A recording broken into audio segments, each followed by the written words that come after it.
ওয়ালাইকুম সালাম। আলহামদুলিল্লাহ। কেন বেটা, তোর বাবা তো মরে গেল, আল্লাহ তাকে জান্নাতবাসী করুক। তোর মা তো হয়তো কিছুই করলো না, তোর জন্য তো তোর বাপের কবরে আযাব হবে। মানুষের সমালোচনা করতেছে যে অনেক টাকা পয়সা রেখে গেল, কিছুই করলো না। আসসালামু আলাইকুম। ওয়ালাইকুম সালাম ওয়া রাহমাতুল্লাহ। ভালো আছেন? আলহামদুলিল্লাহ। তুমি ভালো আছো বেটা? ওয়ালাইকুম সালাম। এতিম বাচ্চা ভাই, কি বলছিলেন আপনি যেন? শয়তার কথা বলছিলেন। হ্যাঁ, হয়তার কথা বলছি। শুনেন, মানুষ মরে গেলে তার পরিবারের একটা বলেন ক্ষতি না, একটা বিশাল ক্ষতি। তাদের পরিবারে ইনকাম সোর্স বন্ধ হয়ে গেল, তারা এমনি বিপদে আছে। এরপরে যদি আবারও ফয়তা খেতে চান আপনারা, হ্যাঁ, তাহলে তো তাদের ক্ষতির উপরে ক্ষতি, তাই না? তাই বলেন, এটা কি ঠিক? আর ইসলামে কি এরকম ফয়তা খাওয়ার বিধান রয়েছে? কি থাকতো তাহলে তো রাসূল সাল্লাল্লাহু আলাইহি ওয়াসাল্লাম ইন্তেকাল করেছেন, তাই না? কিন্তু কয়টা ফয়তা হয়েছে বলেন? আসলে তো ফয়তা হয়নি। আবু বকর রাদিয়াল্লাহু তাআলা ইন্তেকাল করেছেন, তারও ফয়দা হয় নাই।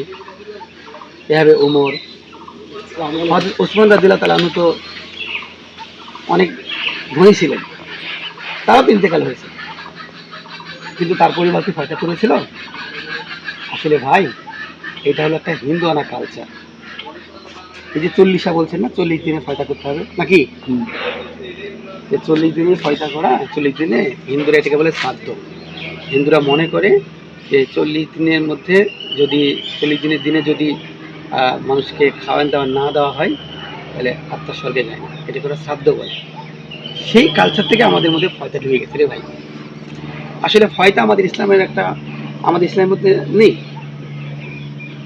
বরং মৃত ব্যক্তির জন্য কোনো কিছু দান করা, এটা সদকা।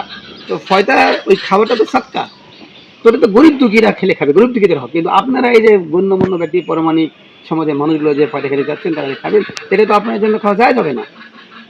বরং দিন তারিখ করে কোনো খাবারের আয়োজন করা, ফয়তার আয়োজন করা, এটা ইসলামে বেদাত। এটা বেদাত এবং এটা গুনাহ। আপনি যদি মৃত ব্যক্তির জন্য কিছু করতেই চান, তাহলে আল্লাহ রাসূল 12টা কাজ করতে বলেছেন।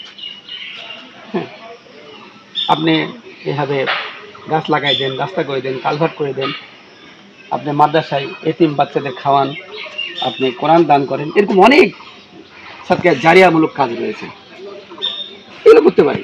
কারণ হয়তো খাওয়ার আয়োজন করলে মানুষ একদিন আসে খায়, খেয়ে কি এই কেউ বলে হাড় পেয়েছি, কেউ বলে মাংস পাইনি, কেউ বলছে ভালো হয়নি, কেউ বলছে ভাত মরা ভাতে পোক, দুর্নাম করতে করতে যায়। আর কি একেবারে রমরম অনুষ্ঠান। আচ্ছা বলেন তো, এই যে মানুষ মারা গেলে খাওয়ার আয়োজন করা, মানুষ খাওয়ার আয়োজন কখন করে? শুভ কাজে, তাই না? মানুষ মিষ্টি প্রদান করে, চাকরি প্রমোশন হলে, বাচ্চা দিলে খাওয়ার আয়োজন করে, আকিকা দেয়, খাওয়ার আয়োজন করে, বিয়ে হলে খাওয়ার আয়োজন করে, শুভ কাজগুলোতে মানুষ খাওয়ার আয়োজন করে। তাহলে মৃত ব্যক্তি মানুষ মারা গেলে এটি কি শুভ কাজ না দুঃখের কাজ বলে? তাহলে আপনি খাওয়ার আয়োজন করতেছেন যে? বাপ দাদার আমলকার ঐতিহ্য, আমি তাই বলছি না। এটা তো ভাই, এটা তো কুসংস্কার, এটা তো বন্ধ করতে হবে। এটা তো হাদিস করে থাকা লাগবে। এটি কোনো হাদিস করে আছে আপনি বলতে পারবেন না?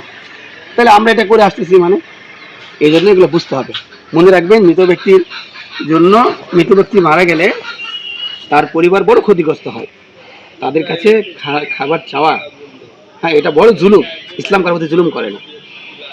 হ্যাঁ, আরেকটা কথা হলো যে মারা গেলে তার কাছ থেকে আমরা তো নিবন্ধন খাবো না, বরং তাদেরকে খাওয়াতে হবে, তাদেরকে সাহায্য করতে হবে। এই যে এতিম বাচ্চা রেখে চলে গেছে, এখানে এই এতিম বাচ্চাদের খোঁজখবর আমাদের নিতে হবে। হ্যাঁ, তাদের দেখভাল করতে হবে, এই দায়িত্ব আমাদের সমাজের মানুষের। আগে এই এতিম বাচ্চাদের সাহায্য করি।